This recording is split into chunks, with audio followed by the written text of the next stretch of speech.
Hello, I'm Dr. Terry James Gingrass, and this is Dr. G's ADHD Chat, a show trying to make the world safe for ADHD. I'm a clinical psychologist and neuropsychologist, and I'm also the father of a couple of ADHD kids, and I'm married into a whole ADHD family. So I have been surrounded by ADHD for a long time. And one of the things that used to concern me, I guess, is the people who kept talking about autism and ADHD. It seemed to me that they were opposites, that ADHDers were the hyper, can't pay attention, fidgety, running around kind of folks. And autistic folks were the withdrawn, very shy or totally socially inept, that it's like people didn't exist outside of themselves. They could sit there and do nothing for long periods of time. And at the extremes of, they were nonverbal and had to be taught a whole bunch of things about communication and stuff. And then I know what happened in 2013. The APA, in their wisdom, finally allowed dual diagnosis to be made. Before then, you had to have either one or the other. If you diagnosed them with ADHD, you couldn't diagnose them with autism, and then vice versa. And 2013, I have no idea what exactly was going on then, but they said, okay, let's let them go and be dual diagnosed. Thank you. And that was my sound engineer. It's actually my wife. But okay, anyway, so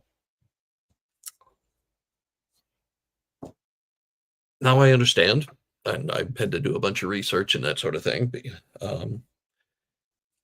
to get so I could understand why they would be dual diagnosed, and frankly, why it mattered that they be dual diagnosed. But okay, so first thing we have to recognize is that both ADHD and autism, they have shared genetic pathways, which is just many of the same genes affect brain development in both conditions, synaptic function, neurotransmitter regulation, even cortical stimulation. Okay, this means that the same inherited differences can either show up as ADHD or autism or both. So they're in the same areas, the brain, but they're slightly different branches, if you will, of the tree. Okay, and then we go to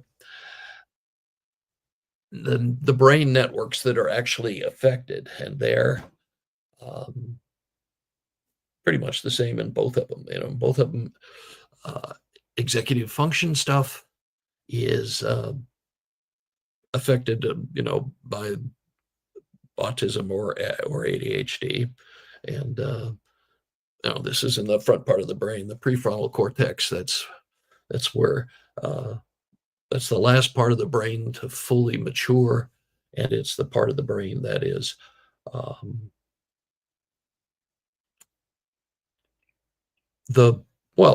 it's the biggie as far as what distinguishes us from lower forms of life on the planet. That's where the reasoning, judgment, problem solving, all that kind of stuff is done.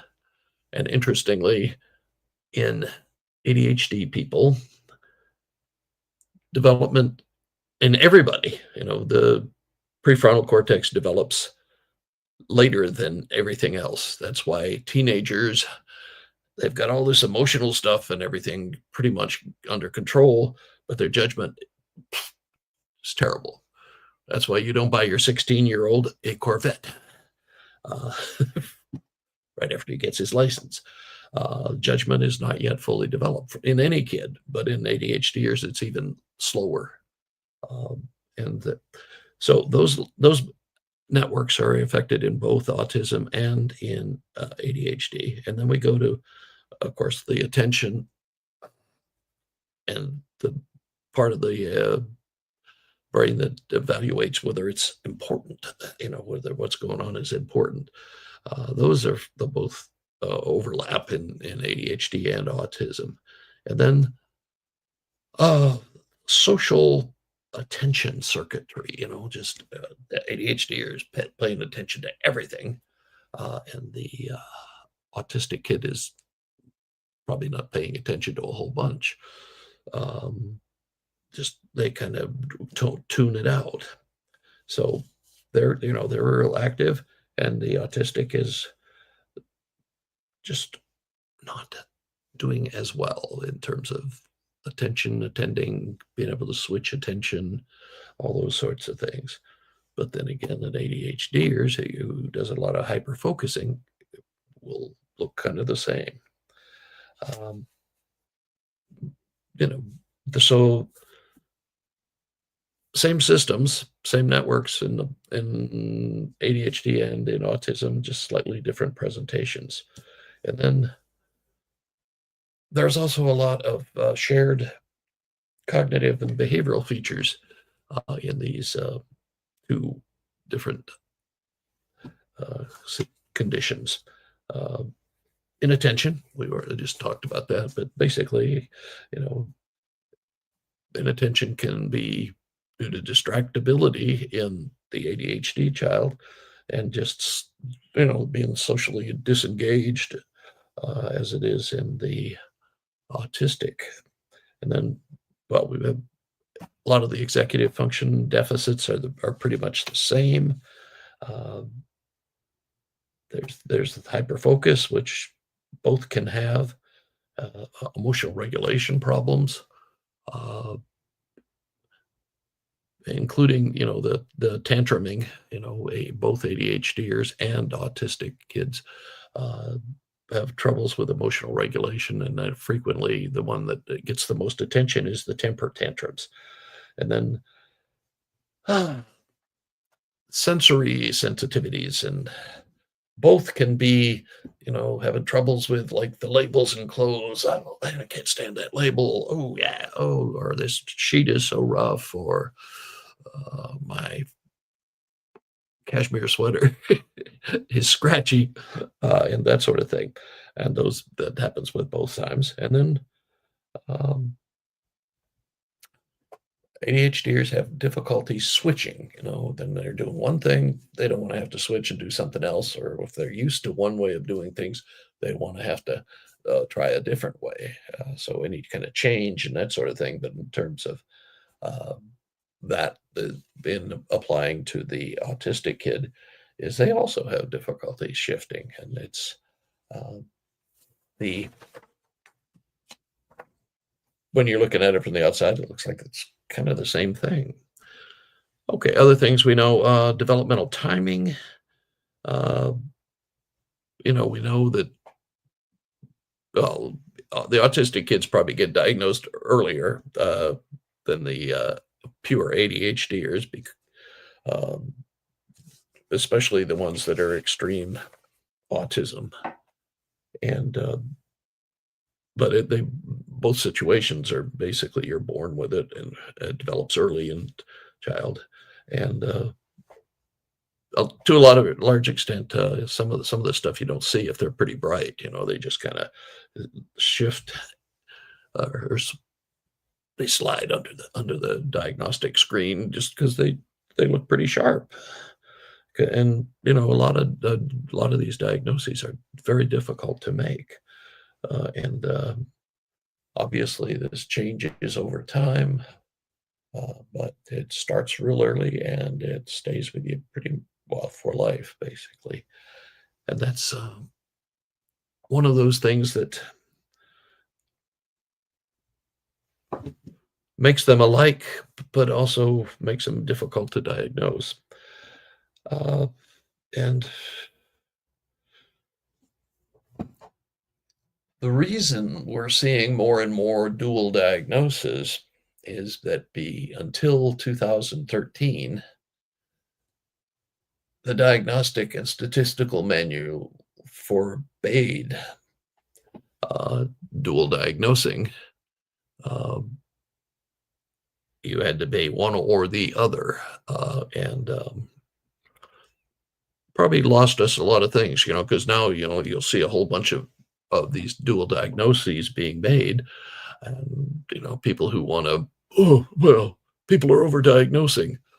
I really hate it when people say that all the time. It's just we're getting better and better at recognizing what we've got on hand here, and we can help more people earlier. But that's the history of it. That's the um, why you never heard of an autistic kid being diagnosed with ADHD or vice versa until fairly recently. It's like once they say it's okay to do it, it doesn't immediately start happening. It takes a few years, uh, especially in the more conservative world of medicine and psychology and so on. People don't want to be leading the parade necessarily. They want to be sure that they're right, and I think that's pretty important. Um, and the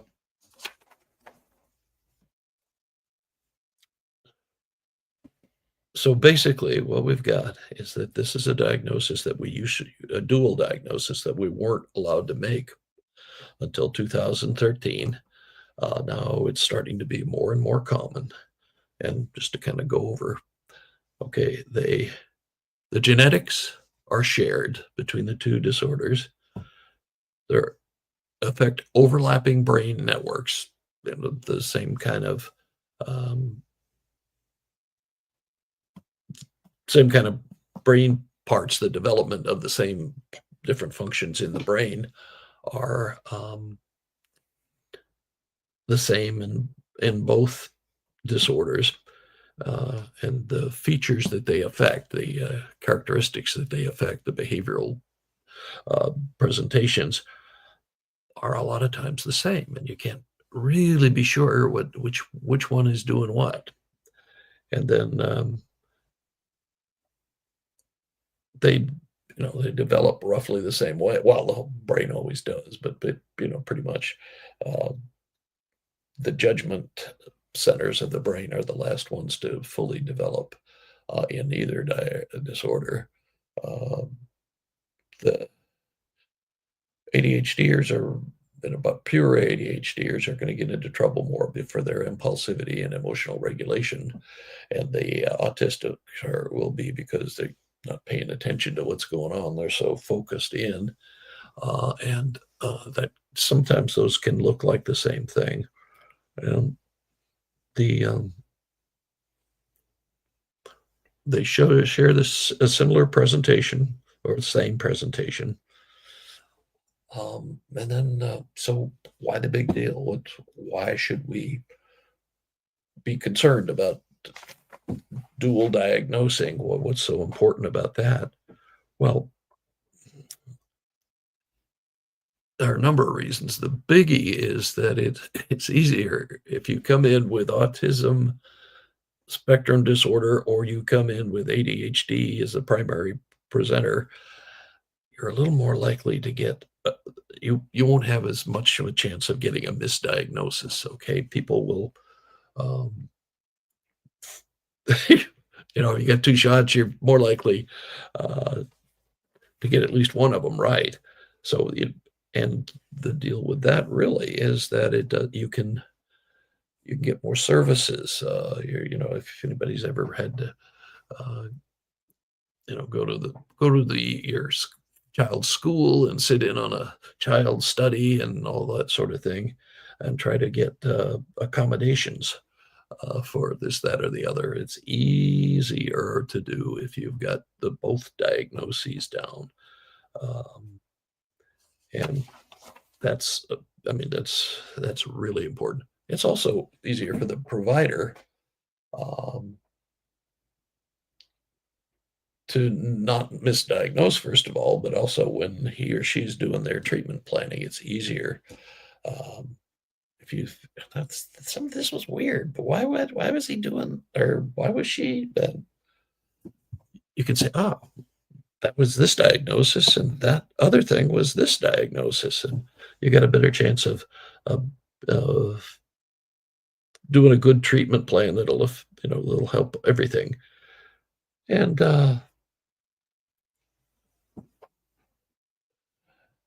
I would say that ADHD is, I think, becoming more normalized, and that's all to the good. Uh, back when I was having young children, it was you just hear about it very often. Oh, there's oh, he's on this, that kind of thing, and it was a big stigma. But since then, we've I think as a well, I don't know. I can't look at the current political situation and say we have gotten more liberal, if you will. Doesn't seem to be, but that's a whole different area. But the deal with having the dual diagnosis reduces the stigma over time, because you're going to see more and more people like this, and you'll be doing more and more of the work of getting people used to it and figuring out what they know and what they don't know. Okay, that's a very varied sort of presentation.